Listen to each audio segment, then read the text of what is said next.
Warning. The following stories are meant to be scary and are read dramatically to spook listeners. Please proceed with caution, especially if viewing with young children.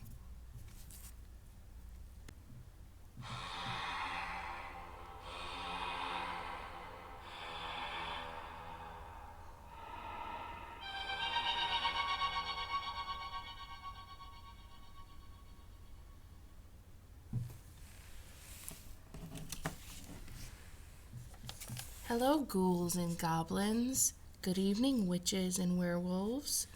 Welcome to Scary Stories with Braelyn. I'm Braelyn. Proceed with caution, dear friend, for the following stories are not for the faint of heart. Let's begin.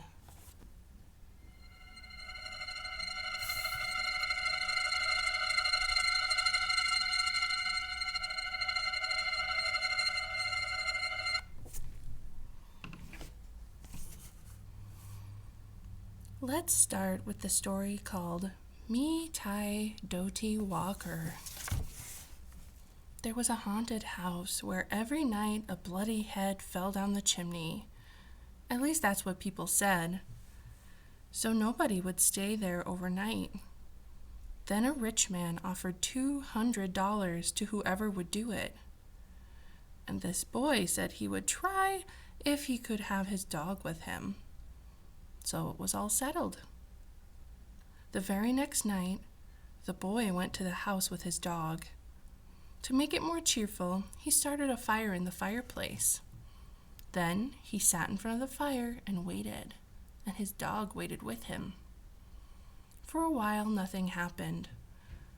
But a little after midnight, he heard someone singing softly and sadly off in the woods. The singing sounded something like this. Me Tai Doti Walker. It's just somebody singing, the boy told himself, but he was frightened. Then his dog answered the song. Softly and sadly, it sang, Lynchy, Kinchy, Collie, Molly, Dingo, Dingo. The boy could not believe his ears. His dog had never uttered a word before. Then, a few minutes later, he heard the singing again. Now it was closer and louder, but the words were the same. Me Tai Doti Walker. This time the boy tried to stop his dog from answering. He was afraid that whoever was singing would hear it and come for them. But his dog paid no attention, and again it sang, Lynchy, Kinchy, Collie, Molly, Dingo, Dingo. A half an hour later, the boy heard the singing again. Now it was in the backyard, and the song was the same. Me Tai Doti Walker. Again, the boy tried to keep his dog quiet, but the dog sang out louder than ever. Lynchy, Kinchy, Collie, Molly, Dingo, Dingo. Soon the boy heard the singing again. Now it was coming down the chimney. Me Tai Doti Walker. The dog sang right back. Lynchy, Kinchy, Collie, Molly, Dingo, Dingo. Suddenly, a bloody head fell out of the chimney. It missed the fire and landed right next to the dog. The dog took one look and fell over, dead from fright. The head turned and stared at the boy. Slowly, it opened its mouth and...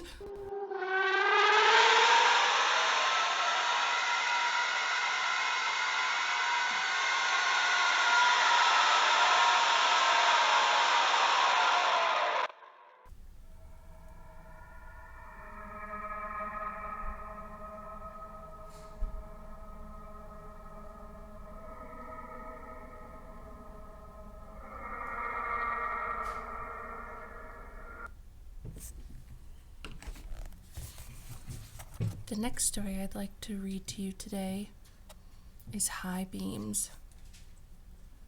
The girl driving the old blue sedan was a senior at high school.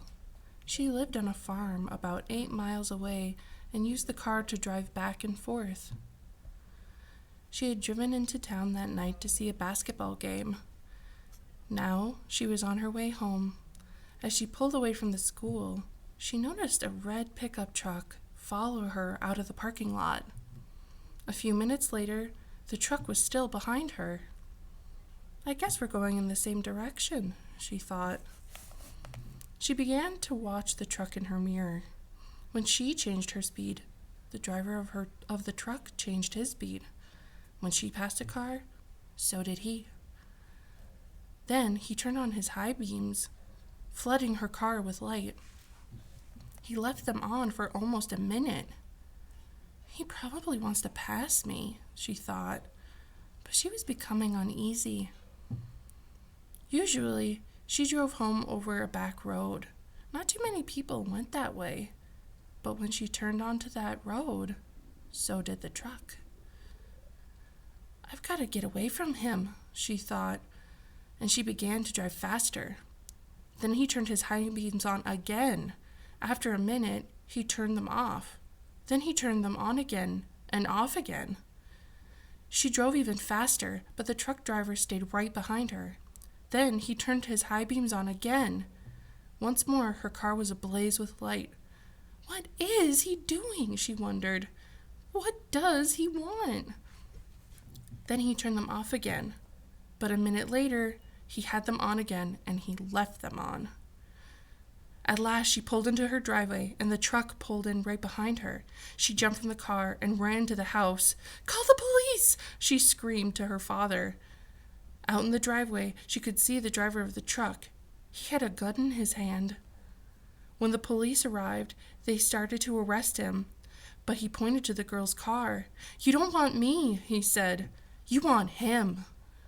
Crouched behind the driver's seat, there was a man with a knife. As the driver of the truck explained it, the man slipped into the girl's car just before she left school. He saw it happen, but there was no way he could stop it. He thought about getting the police, but he was afraid to leave her. So he followed her car.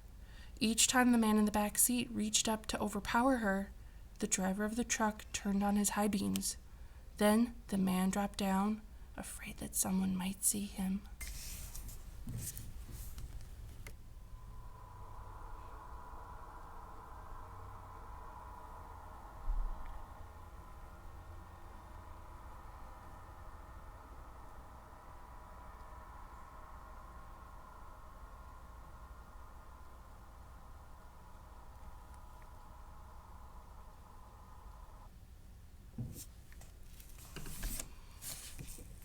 Our final story is Maybe You Will Remember. Mrs. Gibbs and her 16-year-old daughter Rosemary arrived in Paris on a hot morning in July. They had been on a vacation and now were returning home, but Mrs. Gibbs did not feel well. So they decided to rest in Paris for a few days before going on. The city was crowded with tourists. Still, they found a place to stay at a good hotel. They had a lovely room overlooking a park.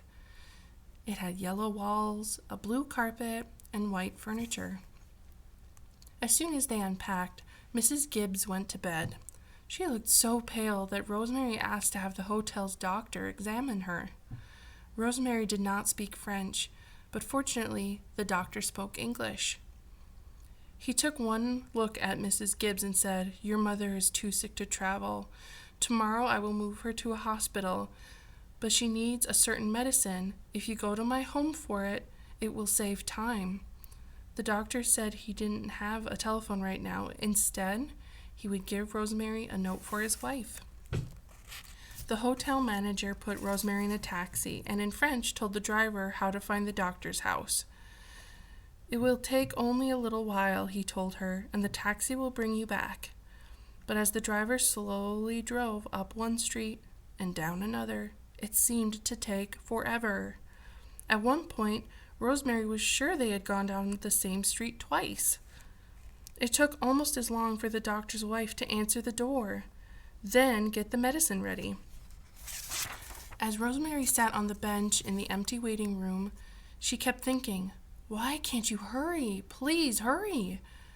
Then she heard a telephone ring somewhere in the house. But the doctor had told her he didn't have a telephone right now. What was going on?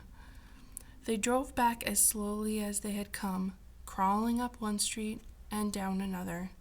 Rosemary sat in the back seat, filled with dread, her mother's medicine clutched in her hand.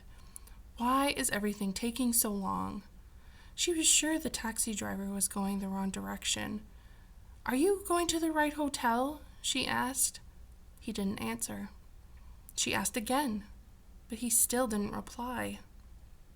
When he stopped for a traffic light, she threw open the door and ran from the cab. She stopped a woman on the street. The woman did not speak English, but she knew someone who did. Rosemary was right. They had been driving in the wrong direction. When she finally got back to the hotel, it was early evening. She went up to the desk clerk who had given them their room. "I'm Rosemary Gibbs," she said. "My mother and I are in room 505. May I please have the key?" The clerk looked at her closely.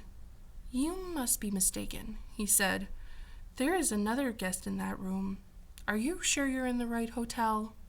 He turned to help someone else. She waited until he finished. "You gave us that room yourself when we arrived this morning," she said. "How could you forget?"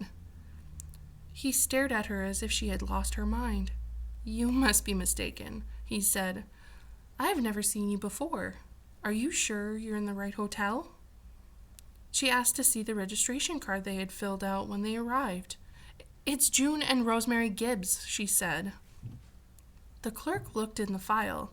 "We have no card for you," he said. "You must be in the wrong hotel." "The hotel doctor will know me," Rosemary replied. "He examined my mother when we arrived. He sent me for medicine she needs. I want to see him." The doctor came downstairs. "Here's the medicine for my mother," Rosemary said, holding it out to him. "Your wife gave it to me." "I have never seen you before in my life," he said. "You must be in the wrong hotel." She asked for the hotel manager who had put her in the taxi. Surely he would remember her. "You must be in the wrong hotel," he said. "Let me give you a room where you can rest. Then maybe you will remember where you and your mother are staying." "I want to see our room," Rosemary said, raising her voice.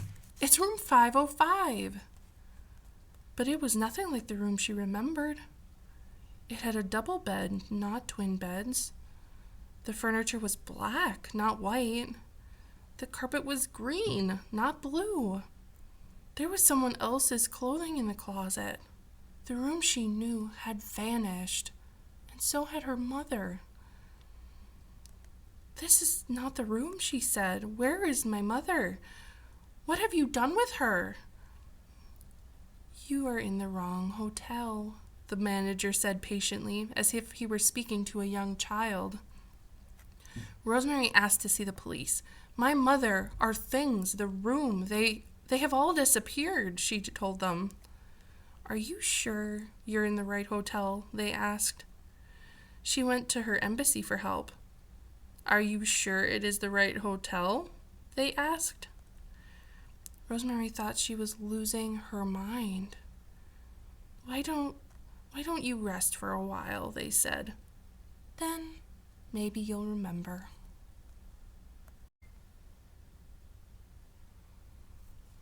Are you chilled to the bone? Have I spooked you? Or are you left feeling unsatisfied? If you would like more scary stories like these, check out our Scary Stories Treasury at the Algoma Public Library, located at Children's Nonfiction number 398.25.